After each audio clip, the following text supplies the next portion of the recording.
Good morning, good afternoon, good evening, and a very pleasant night to my pack, and welcome back once more to Vega Conflict, and it's time to finally talk about this. Tier 15 in all its paper glory so far. We'll start with one vessel each day since there's 3 of them, and I'll talk about each of the associated tech with them.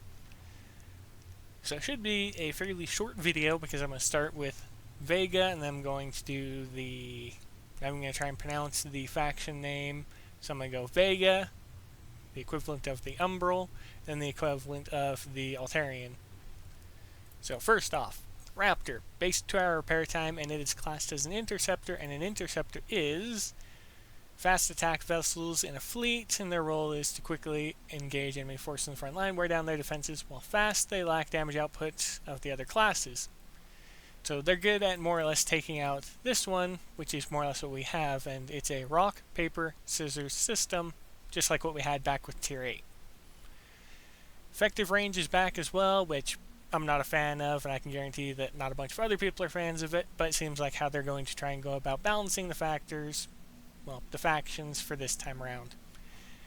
Coming in with 300,000 hit points, it's a fairly good amount, and I will talk about the health in a moment because they have no real armor to increase. They get it upgraded through the mark upgrades. Weighing in at 17,000 tons at Mark 1, you can fit pretty much every level 1 item to it, as well as the modifiers and stuff like that.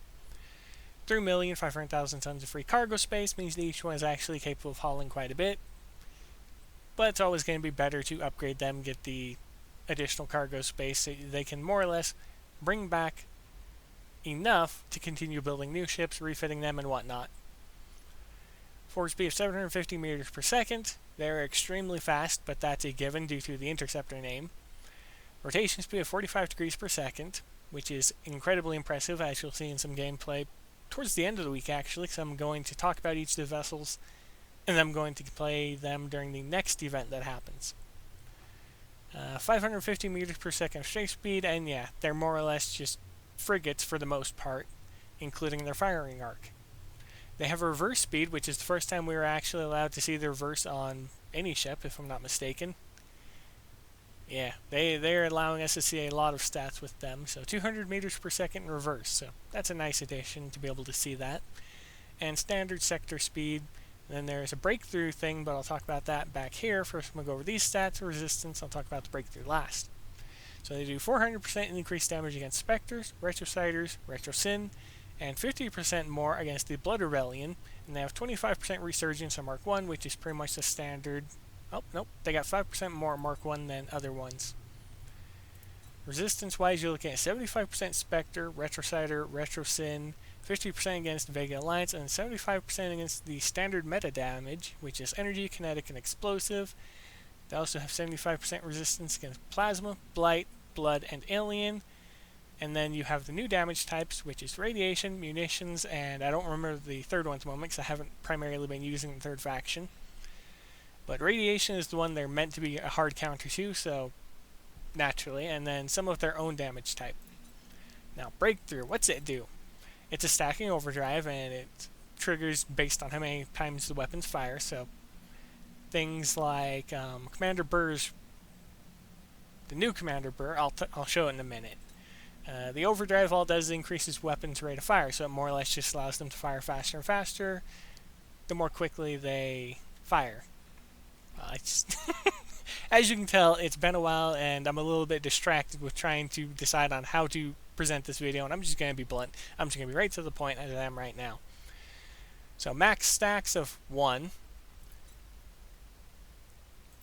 At Mark 1, so you only get a 15% cooldown reduction. So with that one in Burr, you can get 25% off. And that's it for the main stats. Let's go over the weapons, armor, and the defense.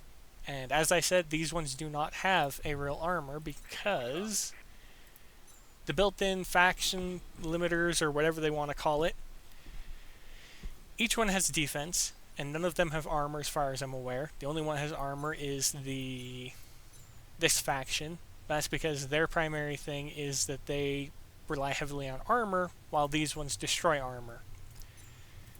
But in regards of fittings, you have 2 modifier slots, 3 shield slots, or deflectors in this case, and 3 weapon slots, skin slot, and a trigger slot, which will probably come in during holidays or special events, stuff like that. Pretty typical. Combat-wise, Mark II, as you mark upgrade them, it increases their health by flat value, and I'm not joking about that. If you go over here, it increases the ship's health itself through the mark upgrades. It's 20%, 23%, and I don't have any Mark IIIs, so yeah, I'm behind already, as you guys can tell.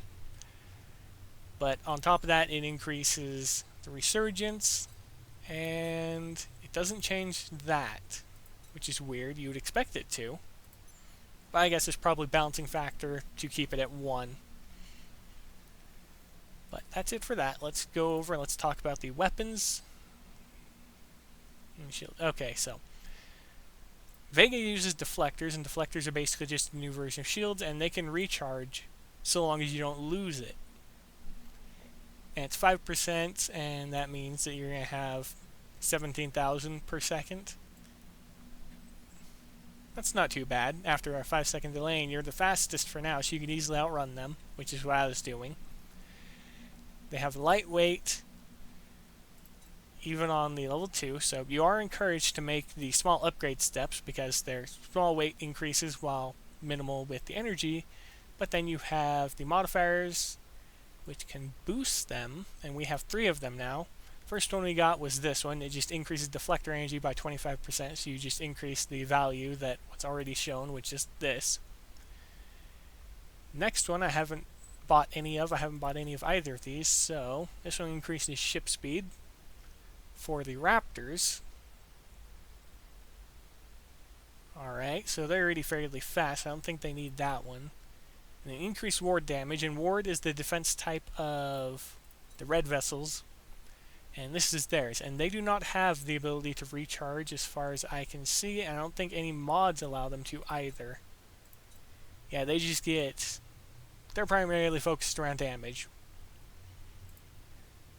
But that is it for their specials, just damage, speed, deflectors, and then weapon-wise, this is their weapon.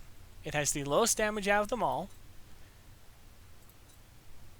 but it also has fairly high rate of fire and fairly high speed, which makes sense because it's primarily built for an interceptor, and you're going to want it to be firing fast against these little guys, which are the other ones.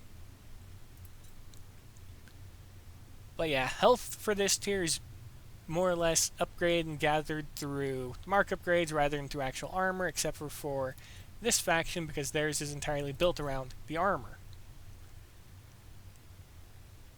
I think I've rambled on enough. It's been 8 minutes. I'm not going to cut this video up. I'm just going to upload it as is. So, yeah, this is the first of the videos. Hopefully the next one will be a little bit more easy to produce, and I'll more or less just focus on the primary stats, the vessel, which will be the red vessel next. And then we'll talk about the green one, and then I'll show some gameplay. So, yeah. It's going to be nice to be able to start uploading again and just trying to remain consistent. But that's it for now, everybody. What do all of you think of Tier 15 so far, for any of you that were able to get any of the vessels, start building them and stuff like that? I'm curious to hear what all of you think so far, and I'd definitely love to talk about in the comments section. So, I'm going to go ahead and I'm gonna finally let you go after 9 minutes. But that's it, everybody. Be safe out there, happy hunting, and as always, I'll see you later.